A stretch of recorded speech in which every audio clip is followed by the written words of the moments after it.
Really formal education will make you a living, and self-education will make you a fortune.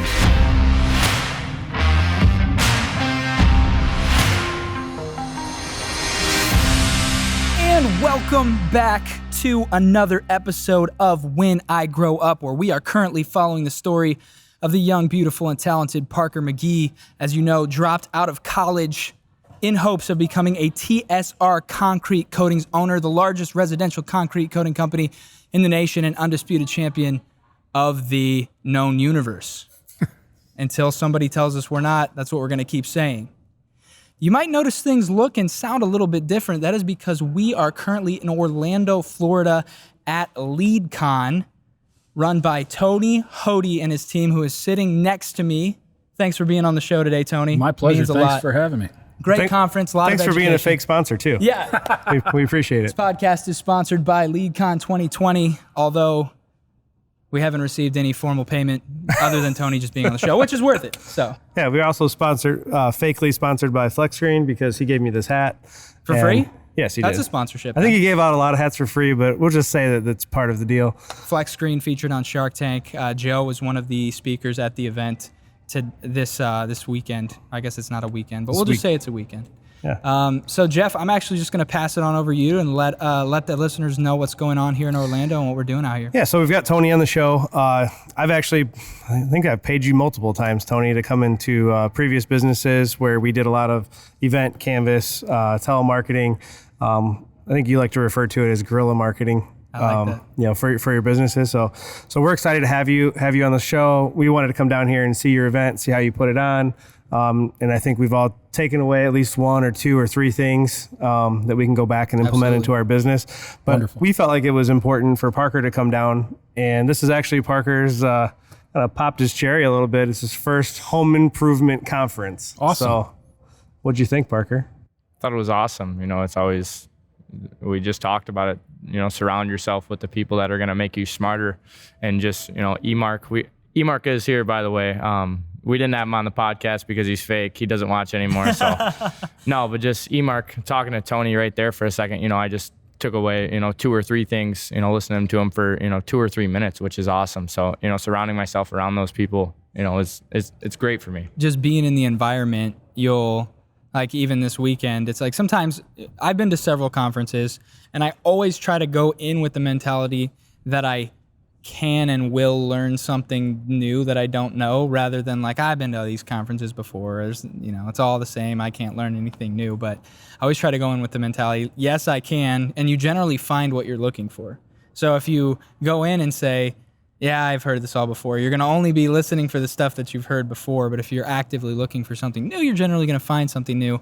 And so that's awesome. Yeah, just be around people. You'll hear things you never thought of, and you'll hear different experiences that people have had and whatnot. So yeah, it's been awesome being at LeadCon 2021.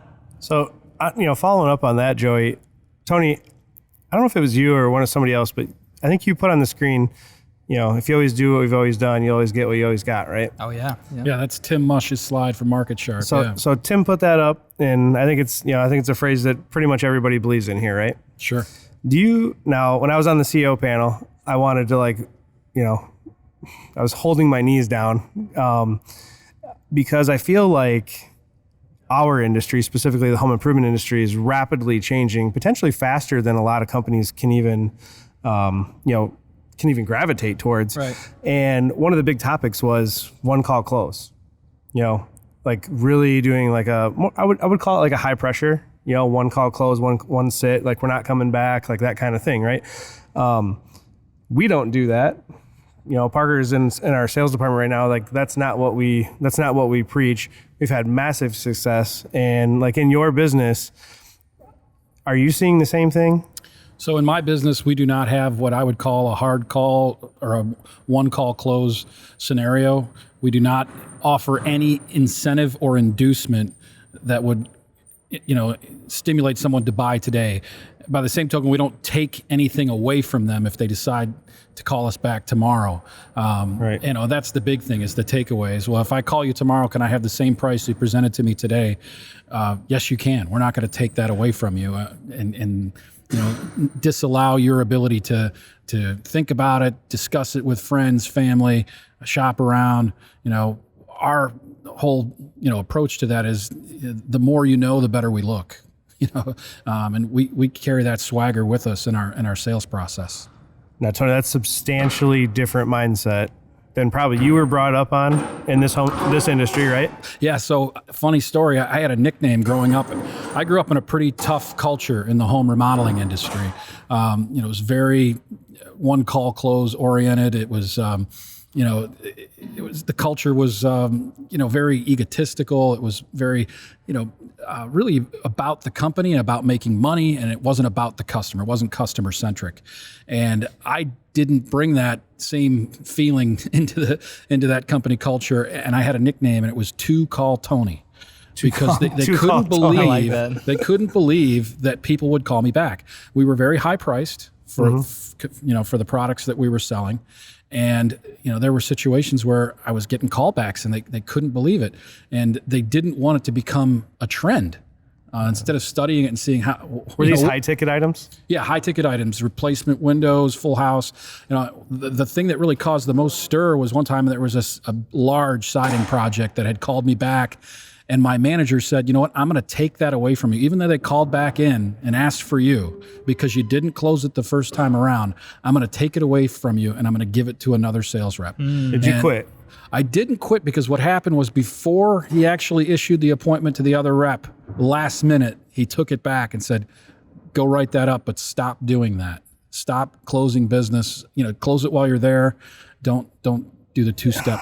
But how does that make you feel? Like, how did it make you feel then? And then looking back on it, what's your thought on that? And then I'll let Parker kind of weigh in on it. But it definitely, it kind of polluted my view of the business. Again, it was, I didn't understand it. And in opening my own business, I always knew that I would not take that same approach because I didn't want to make my employees feel that way, and I didn't want to make customers feel that way, that they weren't allowed to, have the opportunity to mull it over or get the same price tomorrow.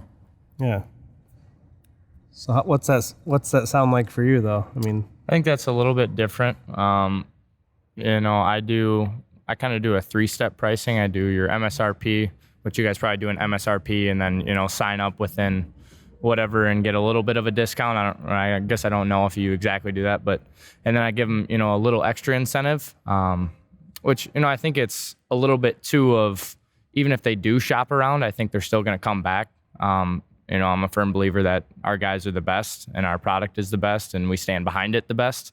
So I think that's, important. If I didn't believe that, then I probably wouldn't, try to give them a little extra incentive. And, when they call me back in a week, too, they're going to, it's the same thing. Well, and it's, too, they're going to call me back in a week and we're going to be booked 3 weeks out and they're going to be like, well, you said it was, and I'm going to be like, yeah, I said that, we have 8 salesmen running our region. Mm-hmm. I'm like, I don't know. I can't promise you that date. To me, that's honest, ethical persuasion using lead times. Yeah. Okay.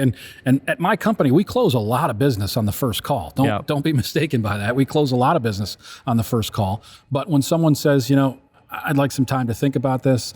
I've got another quote scheduled for tomorrow, and I'd really like the opportunity to hear them out. They were referred to me by a friend or, whatever the case may be. They want to hear out a different point of view, a different look at the project. We allow them the ability to do that.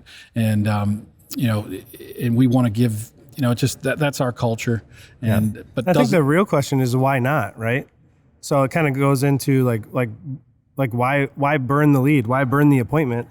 Like you don't want to leave. I don't ever want him to leave a house and a customer to feel like, fuck those guys. Right. Quite frankly. No, absolutely. Right. Well, that's the thing. I live in walking distance from the showroom in my hometown. Okay. Yeah. I bring my dog to work every day. I was captain of the football team in my hometown that I grew up in, where I live today. I know a lot of people. kind of a big deal. My apartment's reeks of rich mahogany. Kind of famous. No, my point is this: I live there, I breathe there, I eat there, I do everything there. I'm not going to run into somebody at the grocery store that was like, one of your reps was over my house last night and gave me an ultimatum and said I couldn't think it over or talk it over with my spouse. No way. So no because way. you're small town famous, if one of your reps drives even slightly erratically, like you're one of your production techs, if one of your reps says the wrong thing, do you get a screenshot and a text message and like that kind of thing? Yeah, you know it. Yeah, I do. I'm small town famous too. Yeah. So It's like, Tony, this is your guy, really? You might want to rethink that. No, it's happened. Believe me. I thought that was one of the interesting things about the conference is that there's still a lot of companies out there that haven't really embraced, moving into 2020 and beyond, and are still stuck in 1960 and 1970, where they're not using the correct technology, or maybe they just don't understand it, but on how to get the call back, on how to get the be back, or what we call, we have 3 different types of sales. We have the 1-day close, which again, we do plenty of that. That's, never been a problem. It's the industry that I was brought up in as well. You do always want to try to close on the first day if you can. If not, don't burn the lead though, is kind of what I'm getting at. Then we have what's called a callback, and that generally takes place within 1 to 3 days after the initial appointment. And then we have what's called a hatchback, which have you had any, used the hatch program at all? I'm familiar with it. We're not currently using it in my business. It's something we've looked at. Well, maybe I can teach this old dog a new trick. Yeah, that'd be nice. So then we use what we call hatch, and we have an inside salesperson who was a former salesperson who was, shout out to Justice, but he was pretty mediocre out in the field. But he follows up with all of those people, and it's been great having an actual salesperson be the inside salesperson, not just some girl on a phone that doesn't know what she's talking about. Right. So he's done installs, he's done sales, he's done all of it. And so he does all the inside sales, and he reaches out to them. It's on the third or fourth day after the appointment, and touches base via text and email. So it's like 1-day close, callbacks, which are their responsibility. And then if they miss it or drop the ball, it gets picked up by the hatchback. So yeah, it's a great approach. I think you have to have multiple layers to your follow-up. One thing I've loved, and I'm super old-fashioned in some of the stuff I do. When I say old-fashioned, I mean like old world values. I'd like to mail out scratch-off lottery tickets to people, and then I'll call them and ask them if they got it. I'll ask them if they won anything. If they won $10, but great, let's put the $10 towards your window project. Let's split it. And if they didn't win, I'll say, well, it looks like, unfortunately, the lottery is not going to pay for, for your project. So we're going to have to look at another way of financing this thing. So you flip it either way, right? Either way. Smart. It's just an icebreaker, to get back in touch with them. Well, and then to pick it back up, one of the other questions that was asked was about rehash, right? Like, I think that, that's probably one of the touchiest subjects that you could bring up at any company. And I'm sure you've done it. I know whenever you did it to us, when you walked into, me and Chris's business down in the Quad Cities, like one of the first things you asked me was like your rehash. And I'm like, I don't want to fucking hear about it, Tony. Like, we already destroyed those leads, at that time. Right. And, since then, one of the things that I've learned is that, not only do we not burn the lead, but in order to have a good rehash program, you can't kill the lead on the first go. That's right. Yeah. And if you're so hard on that 1-call close, what is your expectation to ever get back in front of those people? Because John and Mary Homeowner are going to tell you to fuck off. Yeah. Well, the thing that's puzzling to me is, how are you going to give an incentive to buy today, right? If you buy today, you get this incentive. If you call tomorrow, you don't get this incentive, okay? And then call back 3 days later and give a better price than you were going to give if they bought today. It's unethical. Yeah. It's unethical. Yeah. And, we can sit around and try to paint it with whatever brush you want to paint it with. It's unethical. And, I'm not saying we're perfect. There may be some areas in our business where we can get better, and we need to examine those. And I'm open-minded to examining those, but I want to run a high integrity business. I think it's an industry-wide thing. Absolutely. Like, I've never understood it, right? Like, it never made a lot of sense to me. And then, I think a comment that I think I overheard was like, yeah, but then we'll send out a manager, but he's not really a manager. He's like a sales yeah, rep. that was on the panel, I think, today. What? That's not ethical. Well, why? Yeah, totally unethical. Yeah, totally unethical, right? And it's like, there's a better, simpler way to do it. And I think that your buyers in 2020 moving forward, they're smarter. Yeah.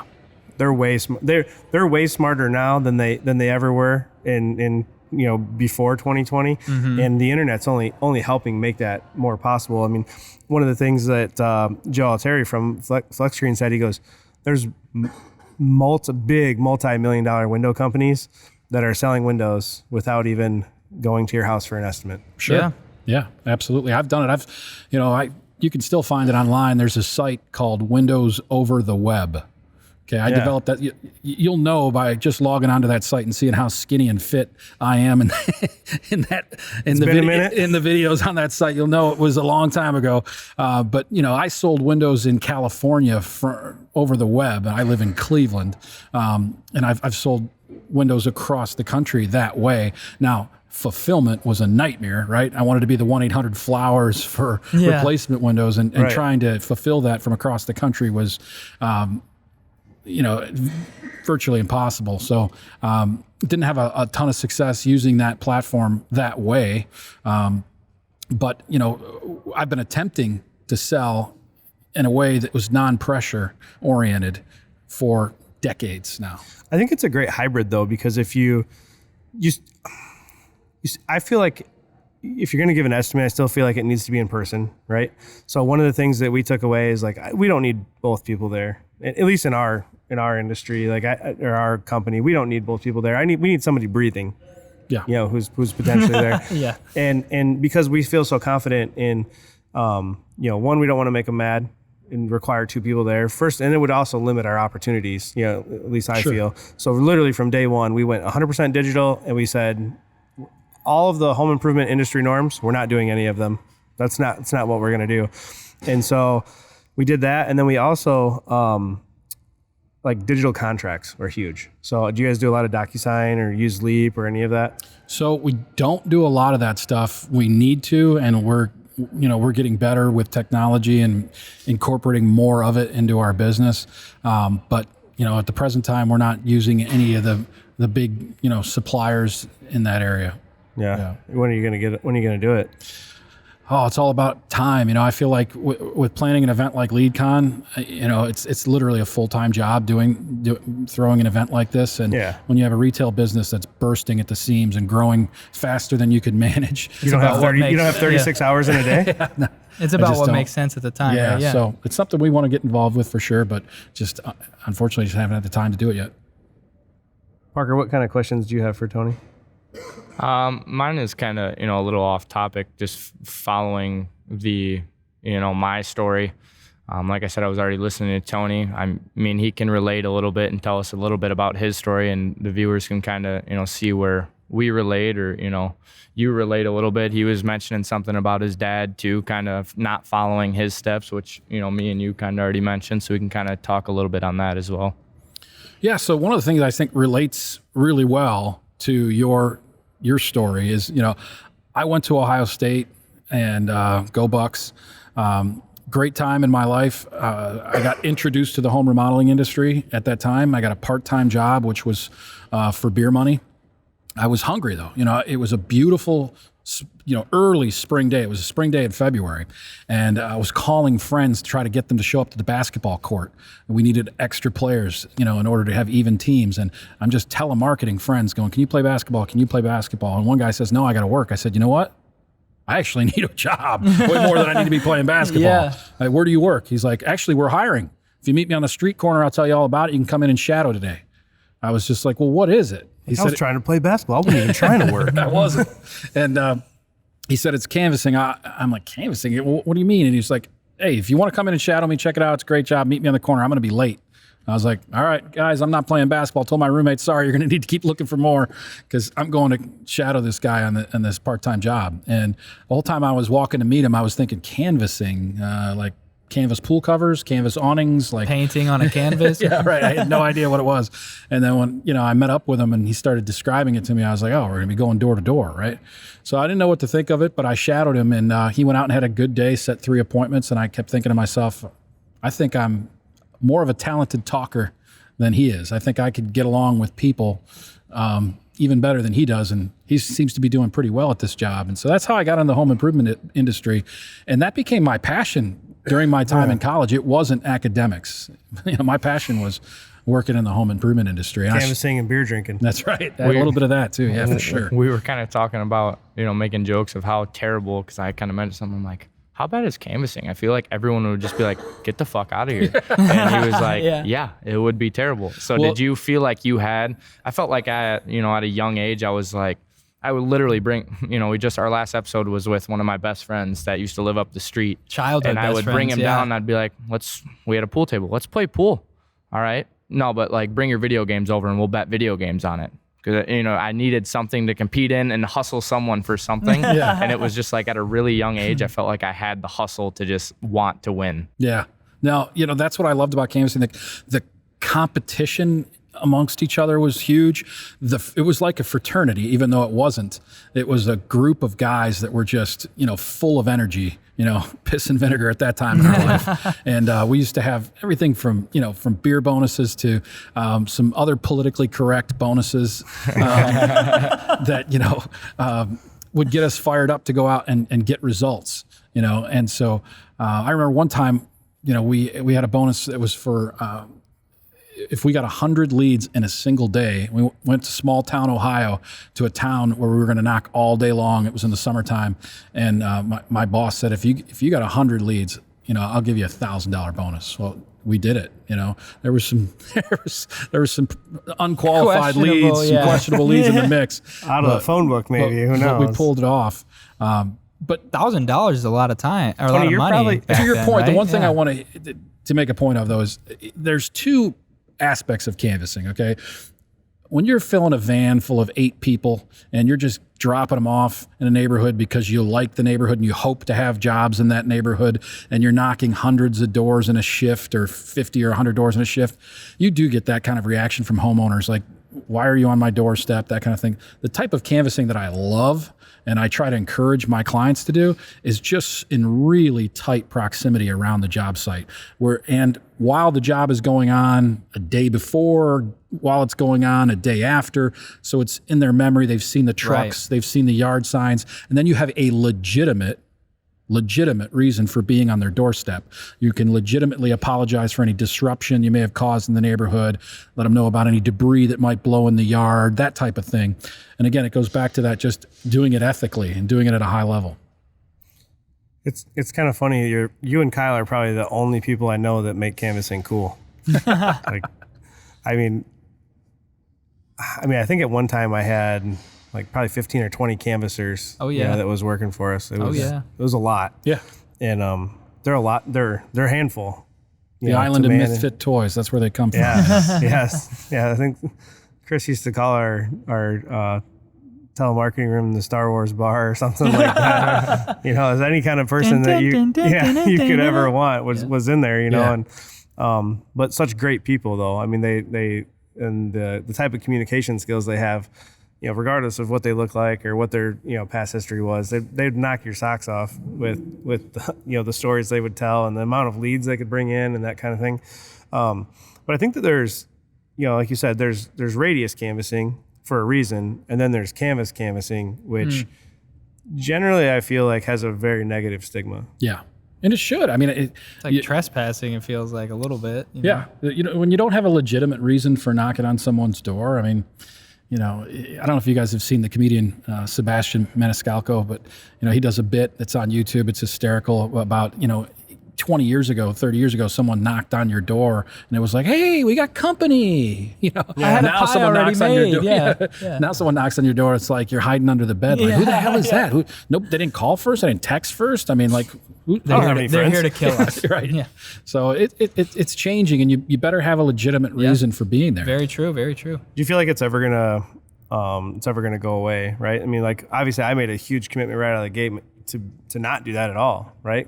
And most of that was based on my past experiences with it. I didn't want to deal with it, the more employees you have, the harder that can be. And like right now we're at like 126, so that's awesome. But if you can imagine having canvas teams in 8 different locations, what that would look like. you'd have 350 employees. So You've got to have incredible leadership in order to do that. And your whole company has to revolve around building leadership teams to manage that kind of. do you feel like it has to be like a top 1 or 2 lead source if you're going to do it correctly? Yeah, absolutely. Your company, your entire company has to revolve around building those teams, managing those teams, leading those teams. And if you're not in it to win it, you don't have that kind of commitment level, you shouldn't do it. I think that doing it in a supplemental way, one person in a tight radius around your job sites while they're going on. Right. I think that's very doable for a lot of small businesses, even big businesses. But once you start to get beyond that, it gets to be a management challenge. So one thing that we're going to start rolling out, and we're going to do it from a voluntary basis. We've had a few of our team leaders hit us up, but Parker went through our whole production thing, marketing, and now he's in sales. But when you're on a job site, how many people come up to the truck? So many, right? So we're going to teach our production techs How to talk to the them? team leader. We're going to give them an iPad, the whole sales presentation, and that when they quit for the day or when they're on lunch, they can go across the street to that same neighbor that came over, measure their project, and give them an estimate. Right there. And actually, Wink, the one that originally trained Parker in production, he probably gets like 2 or 3 sales. Yeah, a week. You got to have your service technicians or your installers prepared, right? I mean, they should have business cards. I don't care if they're subs or employees. They should have business cards. They should have brochures. They got to be prepared. I mean, people walk up to installers on job sites. It happens all the time. Oh, yeah. And they get caught with their pants down. Hopefully not literally, but they get caught without, It's only happened twice. That you know of. But they need to be prepared, and that's a leadership failure if you don't have them prepared. Yeah. I actually wanted to kind of wrap up the show. I want to respect your time. Thank you so much for being on. I kind of wanted to tie this back around maybe in the last 10 minutes here.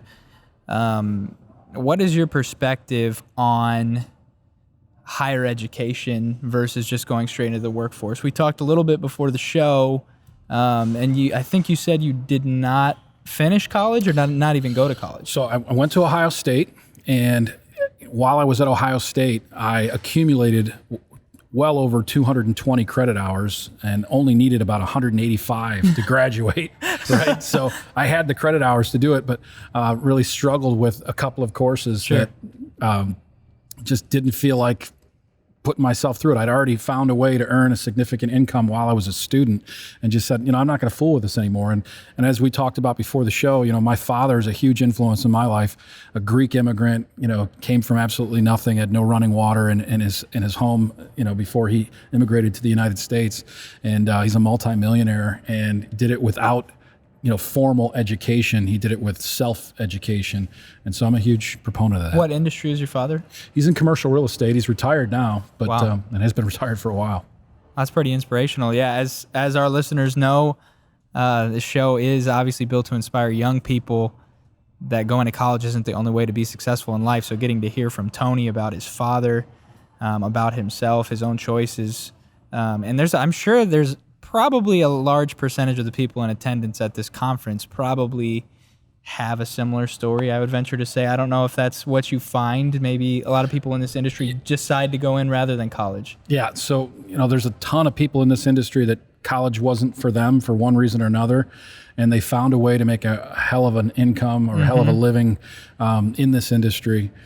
So. And even a lot of the people I've met personally in this industry generally make substantially more than the average person I know with a business degree, or if you're a doctor or a lawyer or an architect or something, that might be a little bit different. But even that, I've met a lot of people that are making more than doctors are making in this industry. It's funny. Some with no high school education. We got a guy here with us that was on one of our previous episodes that had no high school education. He dropped out freshman year and he runs a $2 million a year business, and he's here at the conference now, and you guys know him from 2 episodes ago. So one of my favorite phrases about how quickly you can have success in this industry if you're hungry is rags to riches in just 3 pitches.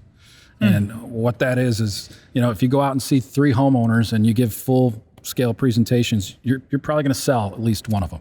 And you've got yourself, your first commission in that short period of time. I mean, you might be able to run 3 appointments in one day, and you've got yourself your first sale, your first deposit, your first bit of profit in one day. So rags to riches in just 3 pitches is kind of a microcosm for how quickly you can be successful if you're hungry.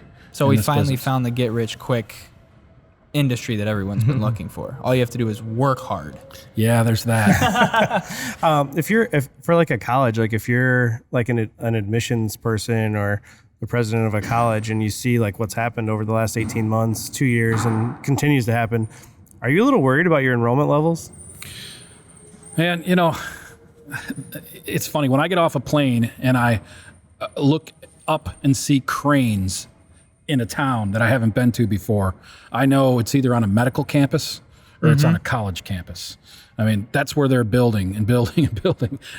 They just seem like have endless amounts of money. Why? Well, nobody is paying for that stuff with real money. If you get sick, you're paying for it with medical insurance. Yeah. And if you're going to college, you're paying for it with student loans most of the time. Yep. So it's not real money. And so that's why they just keep building and building, with this stuff. But, I think they should be concerned. I think they should be very concerned.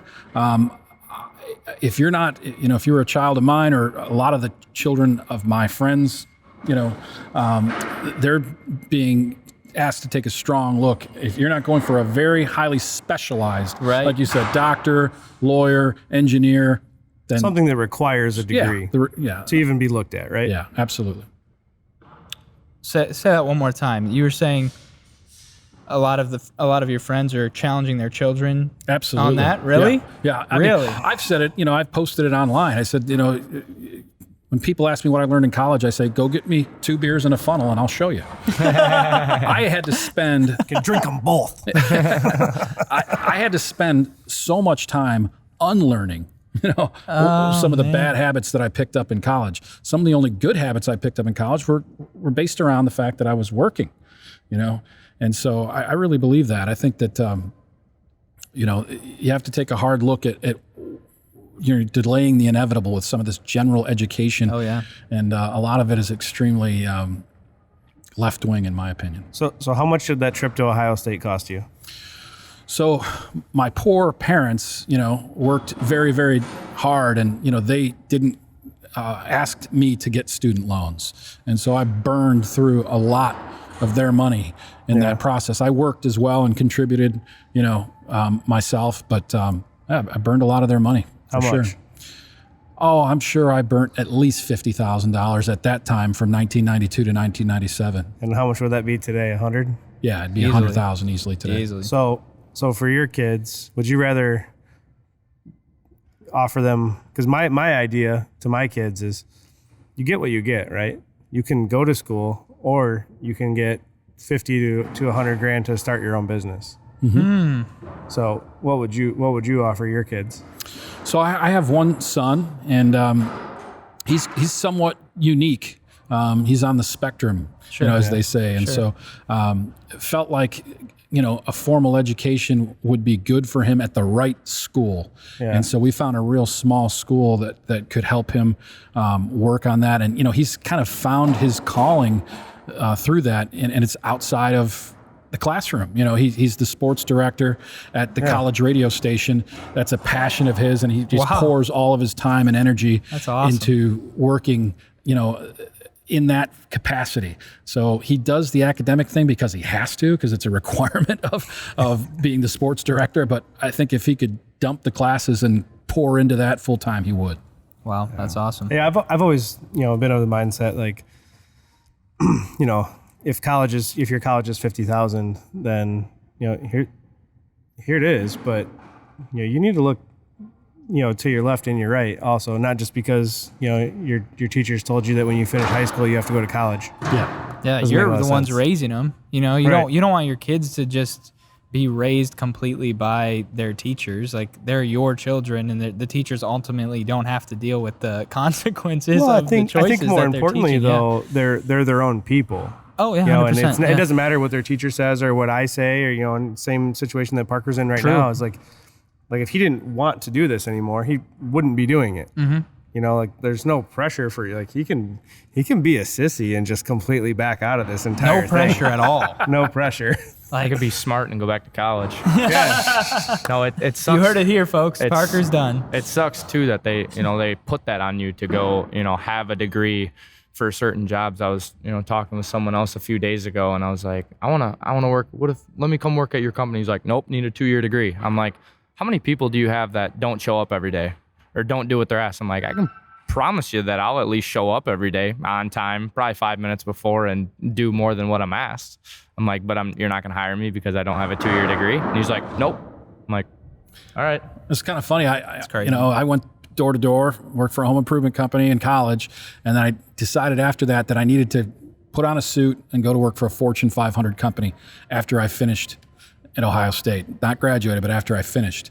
And it was assumed because of the time that I applied for the job that I was going to finish, and I didn't. And so, the Fortune 500 company, they were Fortune 187 at the time. What company was They this? hired me. It was ADP, Automatic Data Processing, payroll company, Yep. National global company. And I wore a suit and tie every day and went out into the field as a salesperson. And, I was hundreds of % of quota, not just, I was way over quota and was, blowing the doors off of all the graduates that were around me. Because you were door to door hustling. Because I had the background in it. And so, it's funny how they wouldn't have hired me had they known I hadn't finished. I wouldn't have qualified, but yet I was outperforming everyone in my training class. Tony put on his resume, I actually completed 40% more credits than what would have been required. And that's what I'll do in sales in the field. I didn't say I graduated. That's right. Well, yeah. Oh, sorry. I didn't know if you had something else to say. Yeah, the old sale by omission, right? Yeah. Yep. Awesome. Well, out of respect for Tony's time and the listeners' time, I'm going to go ahead and wrap up the episode. Does anyone have any closing thoughts that they would like to share with the audience? I think that was just great information and just a great reality check from somebody who actually has done it and recommends it in this home improvement industry and just in the industry in general, not necessarily having to get a formal education and pay $50,000 to $100,000, where there is an option to just go out and work and even start earning the money that you'd be paying yearly. You can earn more than that just going straight into the workforce. Any closing thoughts, Jeff, Parker? Yeah, I just want to thank Tony for putting on an event. I mean, it's been, we've all been trapped in the house. And Yeah. I think this is the first event I've been to in probably over 2 years. So it was good to get back out and, see people I haven't seen in a couple of years. And, you talk to them on Facebook or your cell phone and stuff, but it's nice just to get together. Absolutely. Again, with True like-minded people. So It's True great. connection. Yeah. My final thoughts, really formal education will make you a living and self-education will make you a fortune. So I hope you embrace that, and I wish you good luck with it. That's awesome. Appreciate that. Formal education will make you a living. Self-education will make you a fortune. Rags to riches in just 3 pitches. And the rent axiom, right? Which Absolutely. is rent axiom. Success Rent is never earned. Success is never earned. Rent is due every day. Yep. Success is only rented, and the rent is due every day. And this has been another episode of When I Grow Up, a very special episode featuring Tony Hoty, LeadCon 2021. And we will see you all on the next episode.